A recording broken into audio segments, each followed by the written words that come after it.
Thomas and the Great Discovery. It was a beautiful day on the island of Sodor. Thomas was high in the hills, bringing some freight cars to the wharf. At an unfamiliar junction, he saw an old, overgrown track that looked like a shortcut. Soon he was rattling down the steep track. "No one has been down here for a very long time," he huffed. Then Thomas gasped. "Fizzling fireboxes!" He had arrived at a station. It too was overgrown, rusty, and very old. There were crumbling platforms, and the station building was covered in ivy.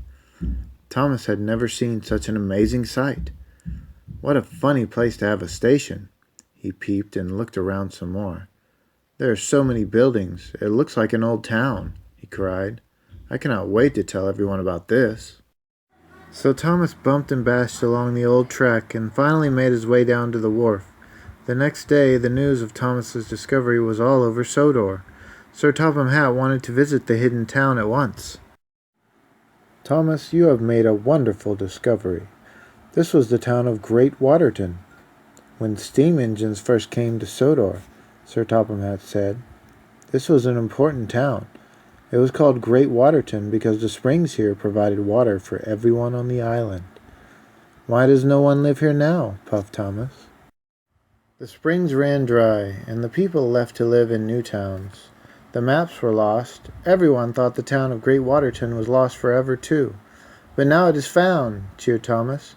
"And if we work hard," added Sir Topham Hatt, "we can have the rededication of the town on Sodor Day." In no time, all of Sodor was working hard to fix up Great Waterton. Because Thomas had rediscovered the town, Sir Topham Hatt put him in charge of all the repair work. It was also Thomas's responsibility to explore all the old tracks around Great Waterton. Thomas liked checking old lines, and he liked being in charge. He wanted to show everyone he could do everything. But one day there was trouble. Thomas was puffing too fast, and the track was too old. He toppled off the track. Harvey came to lift him back on, but Thomas was bumped and bruised and had to go to the works. While Thomas was at the works, a friendly new engine named Stanley was put in charge at Great Waterton. Every day, engines coming to the works talked about how really useful Stanley was. Thomas started to feel a little jealous. "I found Great Waterton," he puffed. "I'll be back. I'll be in charge again, and then everyone will see I'm more useful than Stanley." When Thomas was as good as new, he hurried back to Great Waterton. A lot had changed. My, the tower and the junction both look as they must have long ago, cried Thomas. "Everything looks wonderful."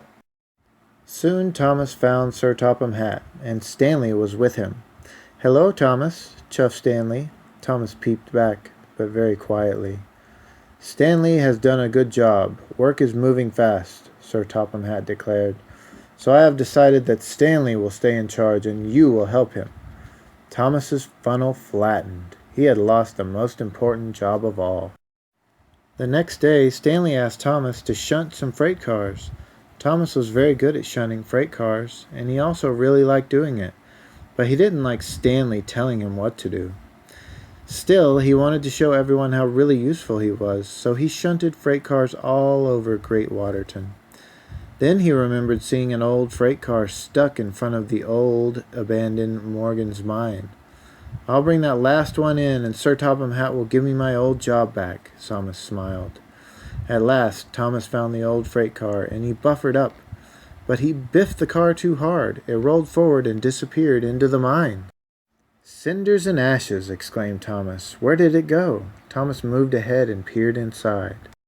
"I must finish the job," he huffed. "I'll soon find that freight car," and Thomas puffed into the mine. It was very dark. Thomas was happy he had a bright lamp. He looked ahead and saw the freight car rolling away down a slope. Then it disappeared around a bend.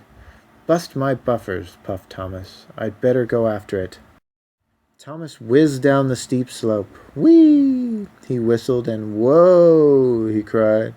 It was scary, but it was very exciting. Thomas had almost caught up to the freight car. "You won't get away from me," he whistled happily, but Thomas didn't notice the junction ahead.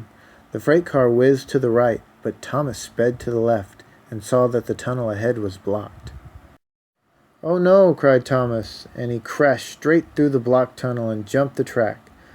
Now Thomas was deep in the mine in a dark tunnel.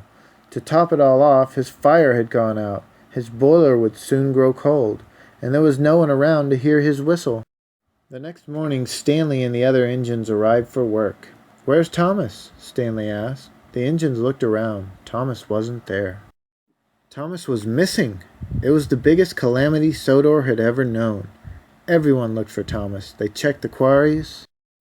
They searched the docks. They toured every town.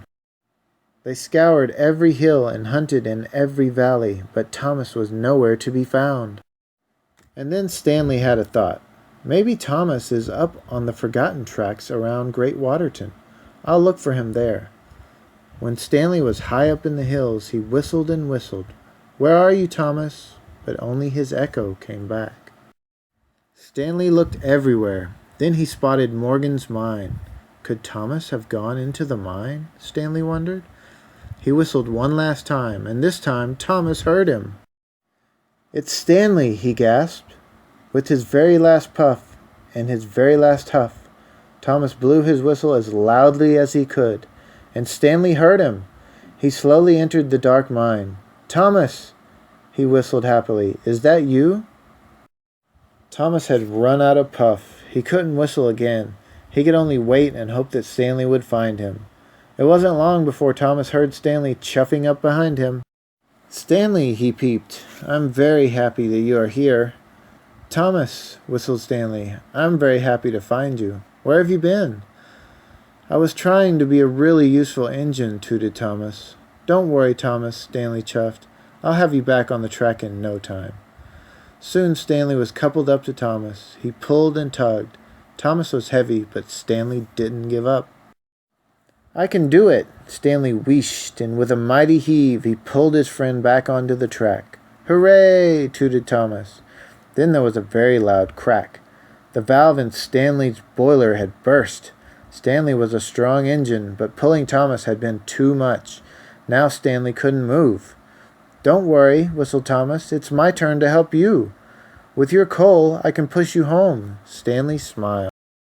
In no time at all, Thomas's boiler was bubbling and his steam was wheeshing. Thomas found an open siding, got behind Stanley, and started to push. "Here we go, Stanley," Thomas huffed happily. Stanley smiled back, and puff by puff, Thomas pushed Stanley up and out of the mine.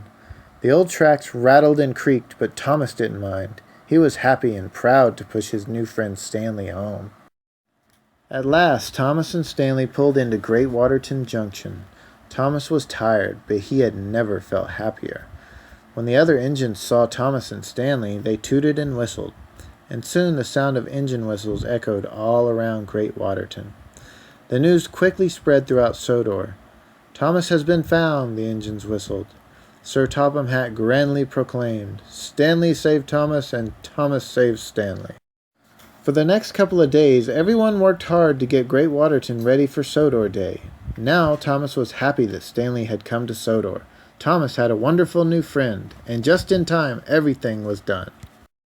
The weather on Sodor Day was perfect. Sir Topham Hatt arrived and beamed, "Well done to you all. This is the grandest Sodor Day ever." He and Lady Hat stood beside the red ribbon with a great big pair of scissors. "Thanks to Thomas, Great Waterton is no longer lost. And thanks to Stanley, the work is finished right on time. Welcome to the town of Great Waterton," boomed Sir Topham Hatt. Lady Hat snipped the ribbon.